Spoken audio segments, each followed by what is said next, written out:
मैं तो पूजा के लिए तलवार बांट रहा हूँ, हिंसा के लिए तलवार नहीं बांट रहा हूँ। और एक तलवार 1250 रुपये की दे रहा हूँ। घर मंगा के दे रहा हूँ। आसाम में मंगाओ, बंगाल में मंगाओ, केरला में मंगाओ, तमिलनाडु में मंगाओ, या दिल्ली में मंगाओ, या मथुरा में, मेरे गांव में ही मंगाइए। केवल एक मात्र 1250 रुपये, 1250 रुपये। मजबूत लोहे की बनी हुई हैं और 3.25 फुट लंबी हैं, 1.25 किलो का जो वजन है, और 100 साल तक भी कहीं नहीं जाने वाली है। पूजा के लिए मंगाएं।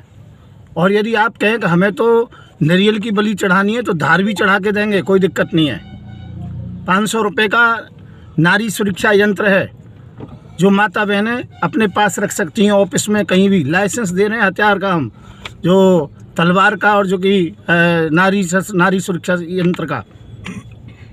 दूसरा, मैं तो एक बात कह रहा हूँ हिंदुओं से, देखो, मर्द की पहचान होती है शस्त्र, राइफल का, रिवाल्वर का, दुनाली का, बंदूक का जो कि लाइसेंस बनवाइए। और यदि सरकार आपसे पास नहीं करती है तो आप पूरी प्राथमिकता ऊपर तक कर दीजिए, चेन बना लीजिए, और डीएम के वहाँ से ठप्पा लगाना मेरा काम है। मैं हूँ संत युवराज, प्रमुख हिंदू सेना। सिख भाइयों के पास तलवार होती है, धार की होती है, कृपाण होती है, कटारी होती है। मुसलमानों के पास छुरे होते हैं, तो हिंदुओं के पास शस्त्र क्यों नहीं? ये हमारा जन्म सिद्ध अधिकार है, जिससे जो बिगाड़ना हो बिगाड़िए। और जो हिंदू के घर में तलवार नहीं मिली, या राइफल, या जो कि बंदूक नहीं मिली, तो ध्यान रखना, उस हिंदू का पिछवाड़ा भी हम कूटेंगे, ध्यान रखें। और उसे हिंदू होने का परमिट भी नहीं देंगे। हिंदुओं को डरने की ज़रूरत नहीं है। लाइसेंस दे रहा हूँ मैं, गृह मंत्रालय से रिसीविंग प्राप्त कर चुका हूँ, प्रधानमंत्री के वहाँ से रिसीविंग प्राप्त कर चुका हूँ।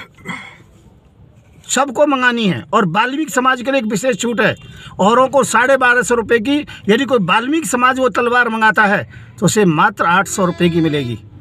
आपका कोई बुकिंग राशि भी नहीं है, आपके पता लिखिए और बुकिंग कीजिए, आपको तत्काल तलवार मिलेगी। नंबर है